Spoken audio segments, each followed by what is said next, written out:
हरे कृष्ण। आज के श्रीमद् भागवत कक्षा में आप सभी का स्वागत है। हम श्रीमद् भागवत के तृतीय स्कंद के 25वें अध्याय पर चर्चा कर रहे हैं, जहां पर देवाहुति को उनके पुत्र पूर्ण पुरुषोत्तम भगवान परमेश्वर जो कपिल मुनि के रूप में आए हैं, वो उन्हें शुद्ध भक्ति की प्रक्रिया के ऊपर उपदेश दे रहे हैं। और ये बहुत ही सुंदर उपदेश है। One should really read, meditate again and again on these shlokas 3.25.12 to 28। 25वें अध्याय के 12वें श्लोक से लेकर 28वें श्लोक तक बहुत ही सुंदर ज्ञान कपिल मुनि देवाहुति को दे रहे हैं। और उसी श्रृंखला को हमने कल चर्चा की। So we started from text 12 onwards, जहाँ पे कपिल मुनि कहते हैं कि अरे वो योग पद्धति जिसमें जीव अपने आप को भगवान का अंश के रूप में देखता है और इस भौतिक जगत के सारे प्रलोभनों से और सुख दुख के अनुभवों से अपने आप को ऊपर लेकर के जाता है, वो योग पद्धति सबसे बढ़िया है। और यही मैं योग पद्धति आपको बताऊंगा। उन्होंने कहा कि जहां पर व्यक्ति प्रकृति के गुणों से निर्मित अनुभवों को पार करके ऊपर चला जाता है, वो योग पद्धति सबसे बेस्ट है। कौन सी चीजें हैं जो एक जीव को प्रकृति के गुणों के अधीन डाल रही हैं? काम और लोभ।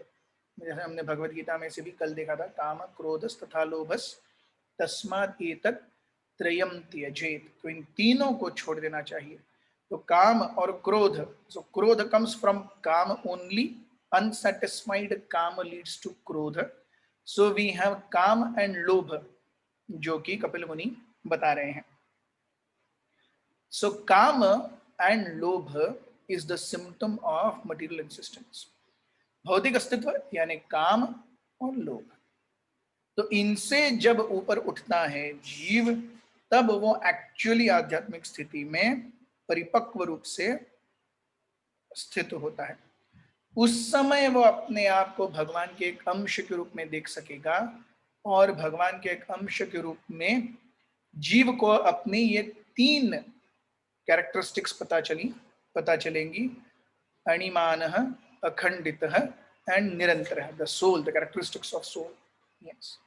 और उसके बाद हमने देखा सुंदर श्लोक, ज्ञान वैराग्य युक्तेन भक्ति युक्तेन च आत्मना परिपश्यत उदासीनम प्रकृतिम च हत ओजसाम। तो ज्ञान और वैराग्य से लयस हो करके जब जीव परिपश्यत, एक जीव प्रकृति को केवल जो दिख रही है उस सापेक्ष रूप में नहीं, लेकिन उसको कॉज एंड इफेक्ट के परिवेश में देखता है, तब प्रकृति उस जीव के ऊपर जो भी आघात करने वाली है वो हत ओजस हो जाती है। सो परिपश्यत, इसका हमने उदाहरण देखा था कि किस प्रकार से one actually understands the mechanism behind something, and by understanding mechanism then one will be able to work on how to overcome that mechanism. So this is what is paripashyat. तो आज श्लोक क्रमांक 19 से हमारी अध्ययन को आगे बढ़ाएंगे। ओम अज्ञानतिमिरन्धस्य ज्ञानाञ्जनशलाकया चक्षुरुन्मिलितं येन तस्मै श्रीगुरवे नमः। श्रीचैतन्यमनोभीष्टं स्थापितं येन भूतले स्वयं रूपः कदा मह्यं ददाति स्वपदान्तिकं। वन्देऽहं श्रीगुरुः श्रीयुतापदकमलं श्रीगुरून् वैष्णवांश्च श्रीरूपं साग्रजातं सहगण रघुनाथान्वितं तं सजीवं साद्वैतं सावधूतं परिजनसहितं कृष्णचैतन्यदेवं श्रीराधा कृष्णपादान् सहगण ललिता श्री विशाखान्वितांश्च हे कृष्ण करुणा सिंधु दीनबंधु जगत्पते गोपीश गोपिका कांत राधा कांत नमोस्तुते तप्त कांचन गौरांगी राधे वृंदावनेश्वरी वृषभानुसुते देवी प्रणमामि हरिप्रिये वाञ्छाकल्पतरुभ्यश्च कृपा सिन्धुभ्य एव च पतितानां पावनेभ्यो वैष्णवेभ्यो नमो नमः। जय श्री कृष्ण चैतन्य प्रभु नित्यानंद श्री अद्वैत गदाधर श्रीवासादि गौर भक्तवृंद हरे कृष्णा कृष्ण कृष्ण हरे हरे हरे राम राम राम हरे हरे। श्लोक क्रमांक 19। न युज्यमानया भक्त्या भगवती अखिलात्मनि सदृशोऽस्ति शिवः पन्था योगिनां ब्रह्म सिद्धये। Perfection and self-realization cannot be attained by any kind of yogi unless he engages in devotional service to the Supreme Personality of Godhead. For that is the only auspicious path. So, bhaktya akhil atmani, अपने सारे जो whatever resources one has at one's command, yes, उससे जब तक वो भक्ति नहीं करता, भक्त्या भगवती अखिल आत्मनि, so devotion is only towards the Supreme Personality of Godhead. भक्ति ये केवल पूर्ण पुरुषोत्तम भगवान के प्रति ही हो सकती है। क्यों? भक्ति का अर्थ है प्रेम, और प्रेम का अर्थ है unlimited sacrifice and unlimited forgiveness without expectation. तो ये हम देवताओं की ओर भी नहीं कर सकते, क्योंकि देवतागणों के पास व्यक्ति जाते हैं इच्छा से। इसीलिए देखिए भगवान ने अपने आप को कितना अलग रखा है। अरे भाई, जिसके पास भौतिक इच्छाएं हैं वो इसके पास उसके पास उसके पास उसके पास घूमते रहो, मेरे पास आओ मत, ये सब मेरे लिए नहीं है। Yes, don't bother me with all these things. So hardly there is anyone who will be having a really huge amount of material desires and coming to Krishna only because of material desires. Yeah. So we see, इसीलिए श्रीमद् भागवत में भी ध्रुव महाराज का जो प्रसंग है, ध्रुव महाराज के प्रसंग को कृपा सिद्धि का प्रसंग माना जाता है, क्योंकि the aim with which Dhruva Maharaj worshipped the lord was not to please him. Even if it was to please him, it was for his own cause. मुझे ब्रह्मा जी से बड़ा एक पद चाहिए, इसीलिए इस इच्छा की पूर्ति के लिए मुझे विष्णु चाहिए, मुझे उनकी सेवा के लिए विष्णु नहीं चाहिए। जब भगवान विष्णु सामने आए, भगवान के हाथों का जो शंख है, उसने जब ध्रुव महाराज के सर को स्पर्श किया, उस कांटेक्ट से ध्रुव महाराज की सारी भौतिक इच्छाएं चली गई हैं। और ध्रुव महाराज कहते हैं कि भगवान, मैं तो मुझे आपके दर्शन और आपके आशीर्वचन का हीरा मिल गया है, मैं तो खाली पीली कांच के छोटे टुकड़ों के पीछे भागने का प्रयास कर रहा था। So this is his realization later when he actually gets the darshan of the Lord. लेकिन उससे पहले वो भगवान को प्रसन्न करने की इच्छा से भक्ति नहीं कर रहे थे। सो इसीलिए although we read so many stories, Ajamil is also Kripa Siddhi story. Not entirely, क्योंकि भगवान का नाम लिया अजामिल ने, लेकिन तुरंत भगवान नहीं लेके गए, उन्हें सेकेंड चांस दिया। तब अजामिल हरिद्वार गए और अपनी चेतना को पूर्ण भगवत भक्ति में डुबो दिया। So he got a second chance. Yes, so this is also one case of kripa siddhi. Whereas if we see others, Pandavas और प्रहलाद महाराज, these are not cases of kripa siddhi. They came to Krishna because they wanted to please Krishna. वो भगवान की भक्ति में क्यों संलग्न हुए? उन्हें और कुछ चाहिए था कि उन्हें और कुछ नहीं चाहिए था. So this is when जब एक जीव भगवान के एक्चुअल ज्ञान से पूरी तरह से ढका हुआ है, तब वो शुद्ध भक्त नहीं बन सकता. वो भगवान के पास जाएगा भी तो भी भौतिक प्रलोभनों को लेकर के जाएगा. तो भगवान ने ये भौतिक प्रलोभनों का जो डिपार्टमेंट है ये सारे देवताओं को देकर के रखा है. ये सारी चीजें तो आप हैंडल कर लो, मेरे पास मत आना. I am too busy with Radha Rani, gopis, Yashoda मैया, श्रीदामा, सुदामा, मधुमंगल, yes, रक्तक, चित्रक and all the cows. I am too busy with this. I don't have time for भौतिक इच्छा पूरी करने के लिए. हालांकि भगवान बोलते हैं अकामः सर्व कामो वा मोक्ष काम उदारधि तीव्रेण भक्ति योगेन यजेत पुरुषः परम. All this said, yes, but that is not the best standard of approaching Krishna. That is not the best threshold for approaching Krishna. When we approach Krishna for materialistic gains or some materialistic benefits. So, bhaktya bhagavati akhila atmani sadrishosti shiva pantha yoginam brahma siddhaye. ऐसा शिव है, ऐसा auspicious. Shiv means auspicious. भक्ति के समान सौभाग्यशाली, सौभाग्यशाली, ऐसा सौभाग्यशाली और दूसरा कोई रास्ता नहीं है भगवान के पास जाने का. क्यों? क्योंकि एक जीव भक्ति के स्तर पर भगवान को अपना पहले ही सब कुछ समर्पित कर देता है. हमने ये बहुत बार पहले भी चर्चा की है कि भक्ति और बाकी सारे योगिक पद्धतियों में क्या अंतर है. कर्म, ज्ञान, ध्यान, हठ इत्यादि सब आरोह पंथ है. अपने बलबूते पर जीव ऊपर जाना चाहता है. भक्ति ये अवरोह पंथ है. नीचे गिरा हुआ है, वो चिल्लाता है भगवान बचाइए. तो जब भगवान बचाएंगे, जैसे बचाएंगे, that is up to him.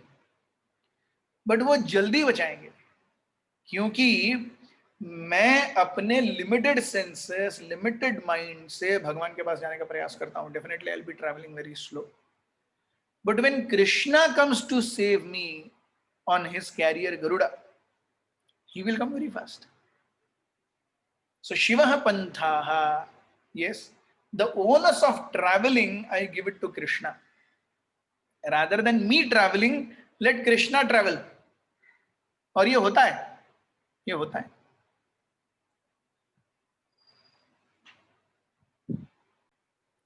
तो प्रभुपाद जी कहते हैं कि यहाँ पे जो शब्द आया है ब्रह्म सिद्धये, ये बहुत ही महत्वपूर्ण है. ब्रह्म सिद्धये का अर्थ क्या है? ब्रह्म सिद्धये अर्थात to understand that one is different from matter. What is that matter? The body that I see each other as is also matter. The mind with which I am thinking, the intelligence with which I am contemplating, yes, the ego with which I have that I concept, everything is matter. हम जहां पर इच्छा कर रहे हैं वो मन भी भौतिक प्रकृति है. जिस बुद्धि से हम चाहे भगवान की सेवा करने का प्रयास करे या भोग करने का प्रयास करे, अल्टीमेटली वो बुद्धि भी भौतिक है.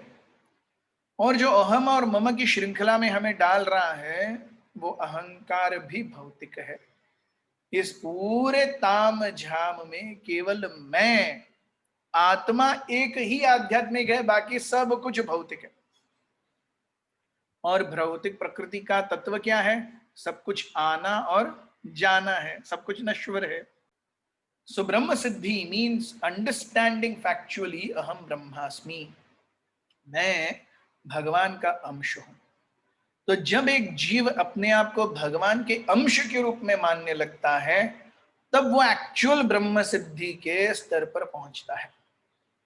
प्रभुपाद जी कहते हैं कि भक्ति ये इतनी प्रखर प्रक्रिया है कि केवल इस एक अंग का पालन करने से जीव अपने शाश्वत आध्यात्मिक स्वरूप को जानेगा और पहचानेगा। Just by simple execution of devotional service one will actually be able to see oneself as a servant of Krishna।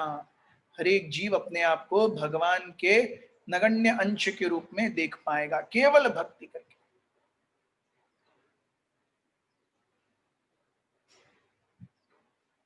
yes. So, जब इस तरीके से भक्ति की जाती है तो क्या होता है? भगवती अखिल आत्मनि, भगवान के लिए हम जब अपने सारे हमारे पास जो भी रिसोर्सेस हैं उन सब से भगवान की सेवा में संलग्न होते हैं तो तुरंत योगी नाम ब्रह्म सिद्धये, योगी जन या भक्ति योगी ब्रह्म सिद्धये, they come out of the consciousness of body and they are situated on the level of transcendence, and this brahma siddhi is possible in Kali Yuga just by chanting the holy names of the Lord, Hare Krishna Krishna Krishna Hare Hare, Hare Rama Ram Ram Hare Hare। श्लोक क्रमांक 20। प्रसंगमजरं पाशं आत्मनः कवयो विदुः स एव साधु शुक्रतो मोक्षद्वारमपावृतम्। Every learned man knows very well that attachment for material is greatest entanglement for the spirit soul. But that same attachment, when applied to the self-realized devotees, opens the doors of liberation। आसक्ति जब तक भौतिक जीवन के प्रति है वो bondage करके रखेगी, वही आसक्ति जब भगवान के भक्तों के प्रति है, see this is very important, what is being discussed more is about devotees। yes, सताम प्रसंगात मम वीर्य संविदो, ये सब आएंगे आगे। yes, so भक्ति means in association of devotees। मैं और भगवान हम दोनों मिलके देख लेंगे तो वो भक्ति नहीं है। जैसे रूप गोस्वामी कहते हैं, श्रुति स्मृति पुराणादि पंचरात्रि की विधिम विना एकांत की हरेर भक्ति उत्पात एव ही कल्पते। तो जो भक्ति खुद की मनमर्जी से श्रुति स्मृति पुराण इत्यादि के दिए हुए नियमों को उल्लंघन करके, किसी नियम की बिना, श्रुति स्मृति पुराण आदि कम पंचरात्रिकम विधिम बिना, कोई विधि नहीं, अपने जो मन में आए वो उसको भक्ति का डेफिनेशन। क्या ऐसे चलता है? ऐसे नहीं चलता है। मैं ऑफिस में जा रहा हूं और मुझे जब चाहिए जाऊंगा, एक दिन 10:30 बजे जाऊंगा, एक दिन शाम को 4 बजे जाऊंगा, एक दिन शाम को 6 बजे जाऊंगा और बोलूंगा मैं आया था ऑफिस में, तुम सब तो कोई थे ही नहीं। ऐसे नहीं चलता है। आप अगर ऑफिस में हैं तो विधि, ऑफिस की विधि फॉलो करनी पड़ेगी। रोज एक पर्टिकुलर टाइम पे पंच करना पड़ेगा, आने वाला एक पर्टिकुलर टाइम पे जाने वाला पंच करना पड़ेगा, एक पर्टिकुलर बॉस को आपको मानना ही होगा। यस, आपका खुद का परफॉर्मेंस अच्छा रहेगा, ये रखना ही होगा। सो दिस इज ऑल विधीज। सो अगर नॉर्मल भौतिक जीवन में इतनी विधियां हैं तो हम कैसे कह सकते हैं कि भक्तिमय जीवन में विधियां नहीं है? नो। सो बिना किसी गाइडेंस के, बिना किसी मार्गदर्शन के, श्रुति स्मृति पुराण आदि का पंचरात्रिकम विधिम बिना कोई विधि का उपयोग नहीं किया, पालन नहीं किया। एकांत की हरेर भक्ति, जीव सोच रहा है मैं अकेला कर रहा हूं ना, अरे सब लोग देखेंगे, भगवान भी देख लेंगे। एकांत की हरेर भक्ति उत्पात एवं कल्पते, वो केवल उत्पात मचाएगा। जैसे बंदर हर जगह कूद कूद के उत्पात मचाते रहते हैं, वैसे ही हमारा मन भी है।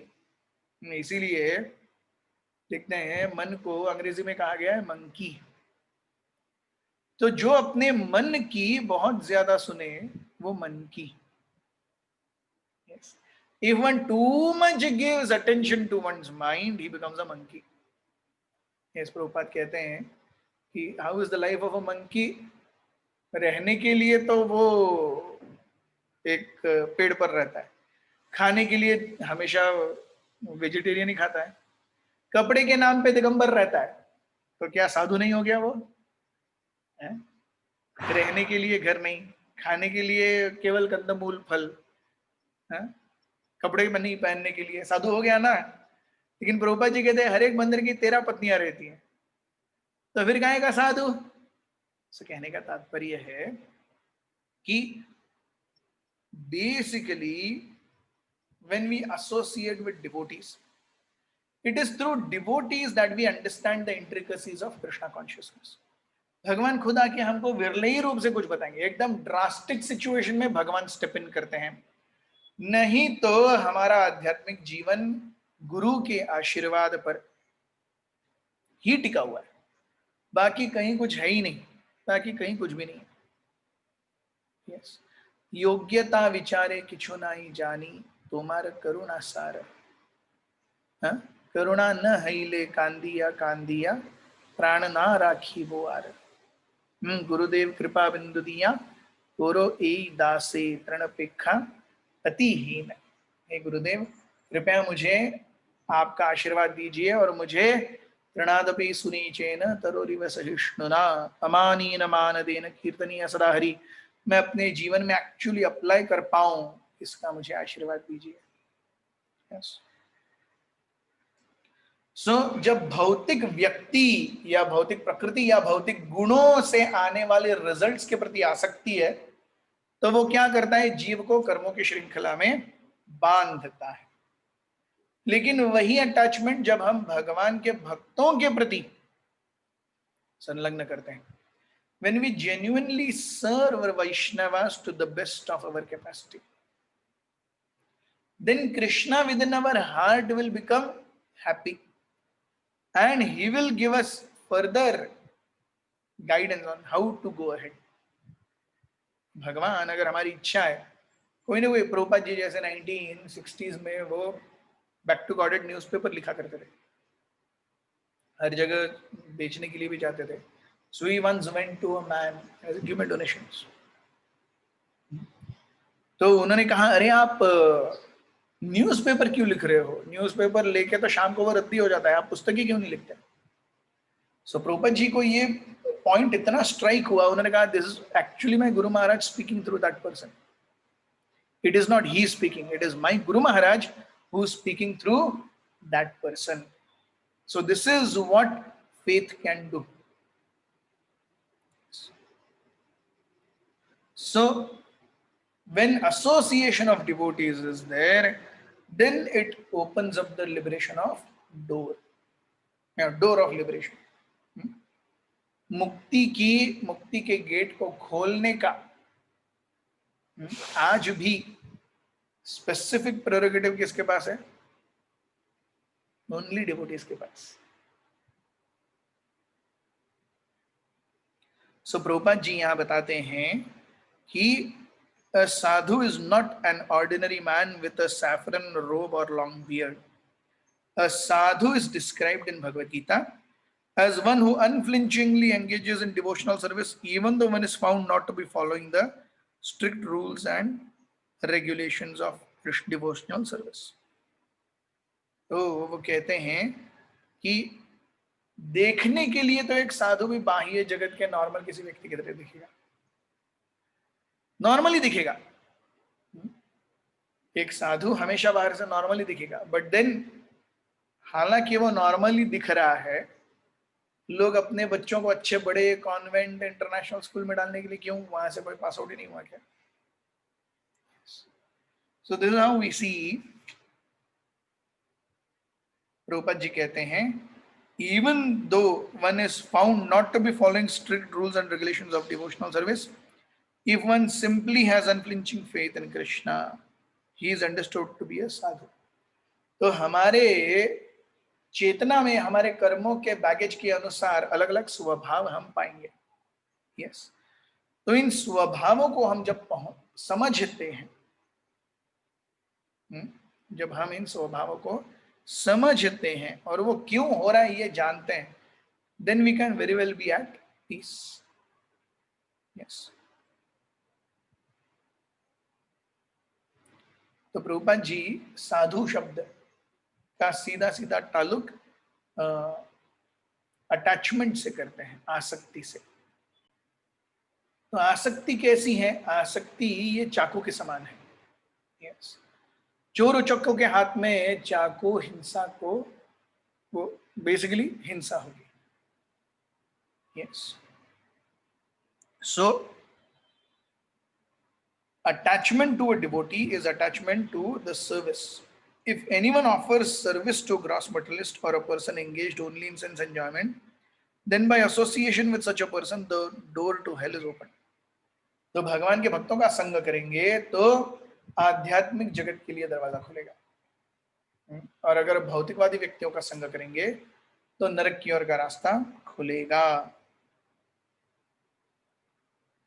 और प्रभुपाद जी भी लिखते हैं कि the result will be that sadhu will teach him how to become a devotee. एक व्यक्ति जब नया नया भक्ति में आता है तो बाकी सारे भक्तों पर वो डिपेंडेंट है। उस समय भक्त अगर है तू क्या बड़ा मैं बड़ा, मैं क्या बड़ा तू बड़ा, ऐसे करते रहे, then the whole mission or the reason for having all that is completely taken away. श्लोक क्रमांक 21। तितिक्षवः कारुणिकाः सुहृदः सर्वदेहिनाम् अजातशत्रवः शान्ताः साधवः साधुभूषणम्। The symptom of a sadhu is that he is benevolent, merciful, tolerant, friendly to all living entities, and has no enemies. He is peaceful and abides by scriptures, and all his characteristics are sublime. तो भक्ति में साधु संग यानी हम active instructions लेते हैं, तो इसके साथ में जब साधु संग है, yes, so he is tolerant, merciful and friendly to everyone. एक साधु के लक्षण बताए गए हैं। तितिक्षवः टॉलरेंट, कारुणिकः मर्सीफुल, सुहृदः सर्वदेहिनां, he is actually the best friend of every living entity.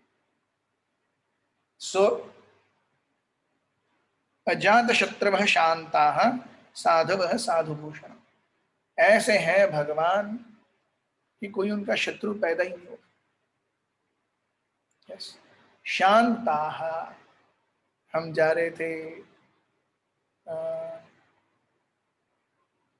Shanta, Shanta means Pacific, जो मिले जैसे मिले पैसिफिक। ठीक, आगे चलेंगे आगे चलेंगे आगे चलेंगे।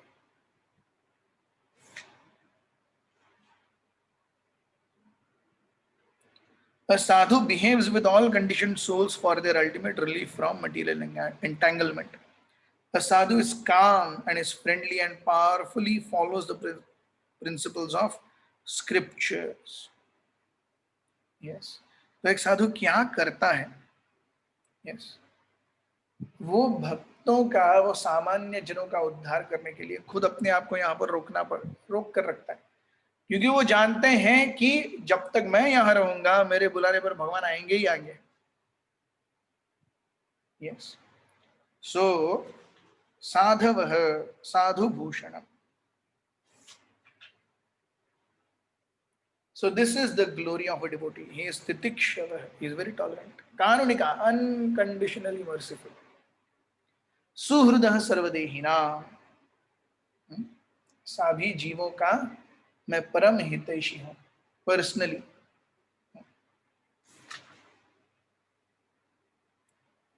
श्लोक क्रमांक 22। मयि अनन्य भावेन भक्तिं कुर्वन्ति ये दृढाम् मत्कृते त्यक्तकर्माणस् त्यक्त्वा स्वजन बान्धवाः। Such a sadhu engages in staunch devotional service to the Lord without deviation. For the sake of the temporary, he renounced all the connections such family, relationships, and friendly acquaintances within world.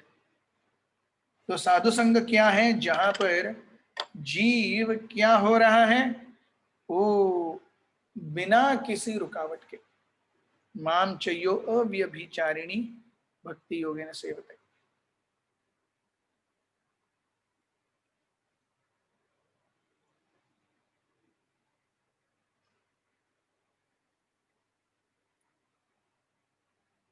Hare Ram, Ram Ram, Hare Hare. Such a sadhu engages in staunch devotional service to the Lord without deviation for the sake of the Lord. He renounces all other connections, such as family relationships and friendly acquaintances within this world.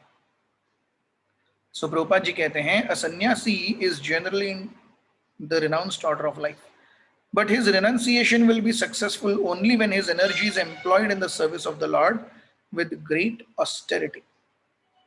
तो केवल त्याग दिया सब कुछ, इसका मतलब भक्त हो गए क्या? नहीं, त्याग और भक्ति का कोई संबंध नहीं है एक्चुअली। यस, त्याग को भक्तिमय सेवा में संलग्न करने के लिए उस त्याग को भी भगवान के पास लेके जाना पड़ेगा। वो त्याग करके मैं कर क्या रहा हूं?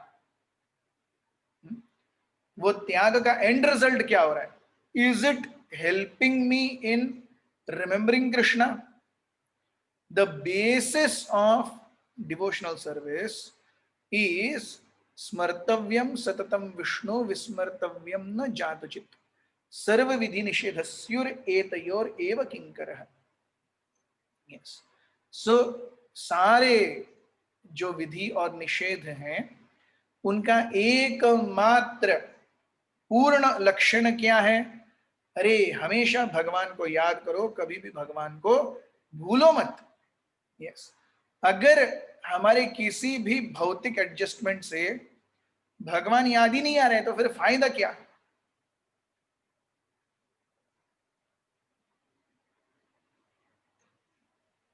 और कोई स्पेसिफिक भौतिक एडजस्टमेंट्स है जिसे हमेशा भगवान याद आ रहे हैं, दैट इज बेटर। अल्टीमेटली स्मर्तव्यम सततम विष्णु विस्मर्तव्यम न जातुचित सर्व विधि निषेधस्युर एतयोरेव किंकरः। तो हम जो कुछ भी कर रहे हैं वो इस एक सिद्धांत का सेवक है कि always remember Krishna, never forget Krishna. So केवल संन्यास ले लिया, त्याग कर दिया, लेकिन उस त्याग को भगवान की सेवा में उपयोग किया क्या? यस, नहीं तो उस त्याग का कोई फायदा नहीं है। यस, केवल मैंने 56 भोग बनाए, अरे लेकिन भगवान को भोग दिखाया क्या? तो 56 भोग बनाना, a part of it, it is a very material activity. In one sense, it's a material activity. Only when I want to do it for Krishna, anything and everything becomes spiritual. Yes. अगर मैं 56 भोग बना रहा हूं भगवान को भोग दिखाने के लिए नहीं, खुद के एंजॉयमेंट के लिए, then just because I am making 56 भोग doesn't make me qualified or progress in devotional service. मैंने त्याग किया है, मैंने मुंडन भी किया है, मैंने गेरुए भी डाले, लेकिन इसका एक्चुअल ट्रांजिशन भगवान के ज्यादा नाम संकीर्तन में हो रहा है क्या? Otherwise that is also useless. Yes, so साधु कौन है? जिसने समाज, परिवार या वर्ल्डली ह्यूमैनिटेरियनिज्म, फिलैंथ्रोपी, इसकी मदद उसकी मदद, ये सब कुछ छोड़ दिया भगवान के लिए, वो एक्चुअली साधु है। So when one gives up society, family, worldly humanitarianism for the sake of Krishna, then he is actually a sadhu. That is the definition of sadhu that Prabhupada gives. So when a devotee gives up all such obligations for the sake of the Supreme Lord, he is not punished for such renunciation of obligation. नहीं तो देखिए, एक व्यक्ति के लिए जीवन में पत्नी, बच्चे, घर, बैंक बैलेंस, ये सारी रिस्पॉन्सिबिलिटीज हैं उसके। तो अगर रिस्पॉन्सिबिलिटी से भागेगा तो उसे पाप का भागीदार बनना पड़ेगा। केवल रिस्पॉन्सिबिलिटी से भागेगा तो वह पाप का भागीदार है। लेकिन अगर वो भगवान की सेवा में भगवान की सेवा के लिए उन रिस्पॉन्सिबिलिटी से अपना नाता तोड़ रहा है, then material nature will excuse such a living entity.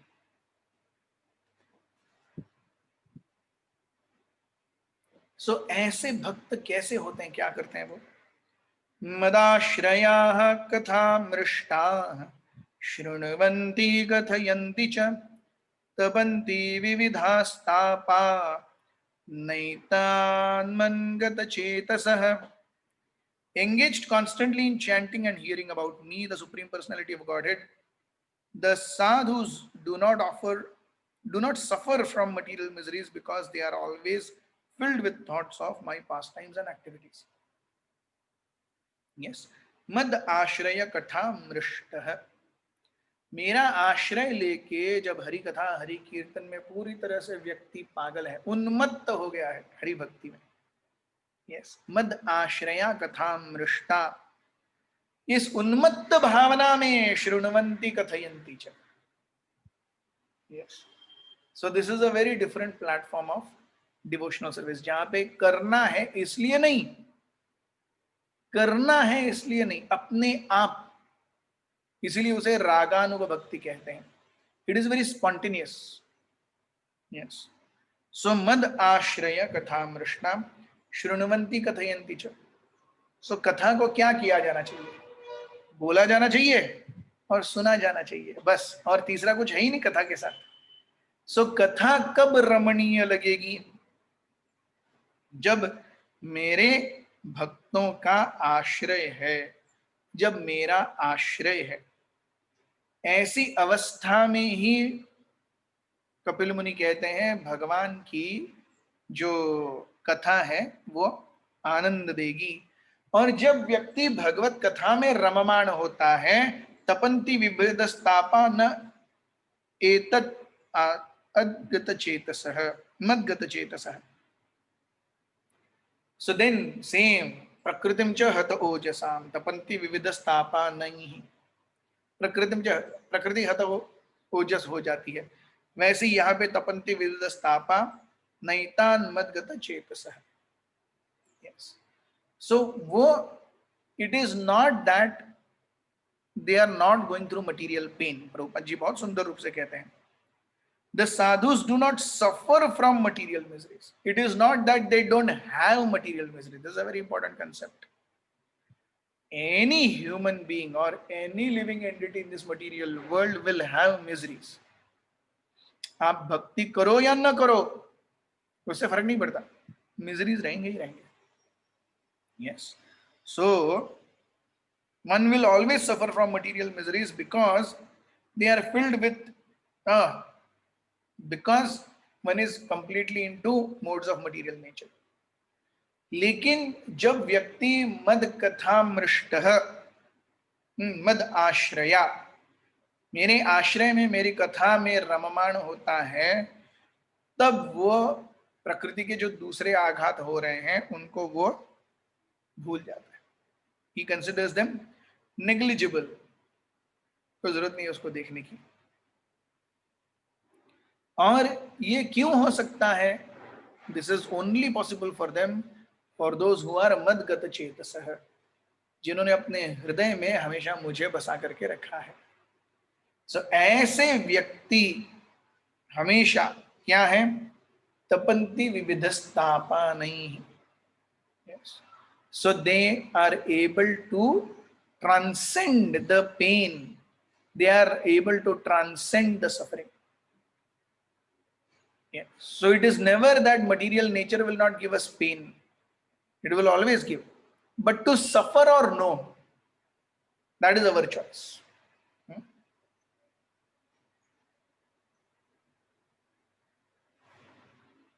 श्लोक क्रमांक 24. त एते साधवः साध्वी सर्वसंग विवर्जिताः संगस्तेष्वतते प्रार्थ्यः संग दोषहराहितेः. So, O my mother, O virtuous lady, these are the qualities of great devotees who are free from all attachment. You must seek attachment to such holy men, For this counteracts the pernicious effects of material attachment. तो पिछले, yes, so from text in fact 21 onwards.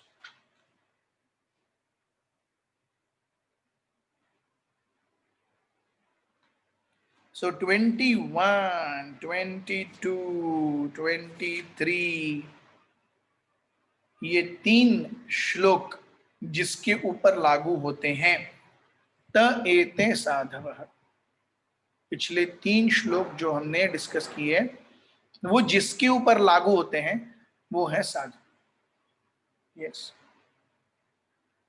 हे साध्वी, हे मेरी मां जो कि आप भी एक तपस्विनी हो, तो वो साध्वी सर्व संग विवर्जिता। तो हालांकि ऐसा व्यक्ति भौतिक प्रकृति के गुणों के पास आके जाता है लेकिन उनसे प्रभावित नहीं होता। So this is almost very important. साधव कौन है? सर्व संग विवर्जिता is one of the definitions of a sadhu. Unwanted sanga all removed out. संगस्ते श्वतते प्रार्थ्य, ऐसे कोई भक्त मिले तो उनके संग के लिए व्यक्ति को प्रार्थना करनी चाहिए, ऐसा संग मुझे मिले।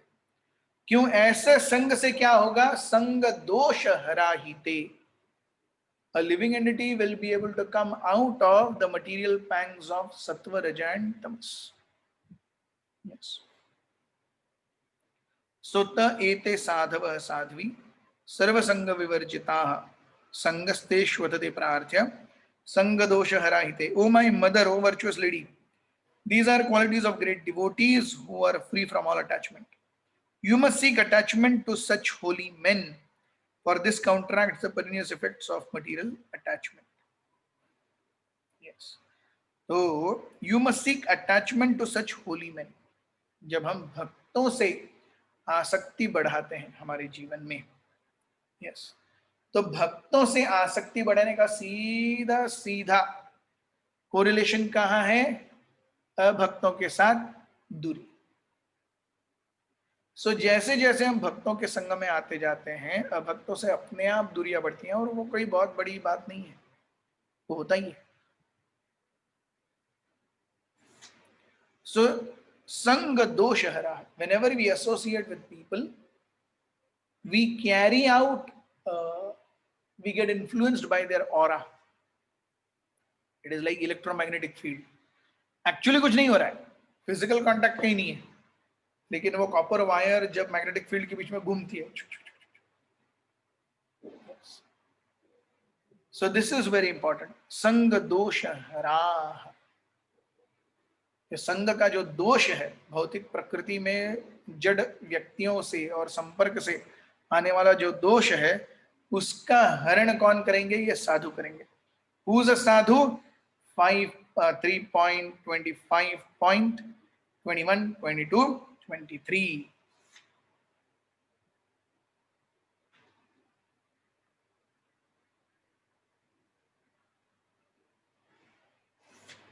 प्रभुपाद जी एक बहुत सुंदर उदाहरण देते हैं किटन का, छोटी सी बिल्ली के बच्चे का।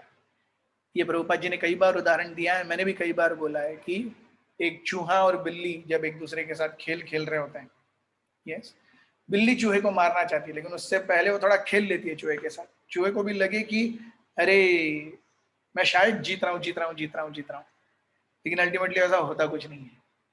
यस, सो वो जो बिल्ली जो चूहे को खा रही है, उस चूहे के लिए बिल्ली का जो मुंह है साक्षात यमराज है। वही जब एक बिल्ली अपने बच्चों को उसी मुंह में लेके जाती है, तो उन बच्चों के लिए वो जो मुंह है वो क्या बन जाता है? जीवन की सबसे सुरक्षित जगह, बाकी और कुछ नहीं है वहां पे। yes. हमारी माँ हमें खुद उठा करके लेके जा रही है। This is the best thing that can happen. Yes, so वो बिल्ली का जबड़ा एक ही है, लेकिन चूहा उसे अलग रूप में देख रहा है और बिल्ली के बच्चे उसे अलग रूप में देख रहे हैं। दोनों को देखने का नजरिया अलग अलग है। और ये नजरिया क्यों अलग है? एक ने इस बिल्ली की शरण ली है, उसके बच्चों ने उसकी शरण ली है, तो बिल्ली भी अपनी जान पर खेलकर अपने बच्चों का जान बचाती है। चूहे ने तो डर के भागना है, यस, चूहे ने डर के भागना ही है, yes, because she can say, और वो जो चूहा है वो उस बिल्ली को अपने शत्रु के रूप में देखता है। Yes, so this how an atheist, he is like that rat, भगवान और मृत्यु को एक बहुत बड़े बोझे के रूप में देखता है। वैष्णव, नो प्रॉब्लम, यहां भी सेवा कर रहे थे वहां भी सेवा करेंगे, कौन सी बहुत बड़ी बात है। यस, सो इसके आगे का बहुत सुंदर श्लोक है, काफी समय लगेगा इसको एक्सप्लेन करने में। आज हमारे चर्चा को यहीं विराम देते हैं। श्लोक क्रमांक 25 से कल फिर मिलेंगे, तब तक के लिए हरे कृष्ण। ग्रंथराज श्रीमद् भागवत की जय, श्रील प्रभुपाद की जय।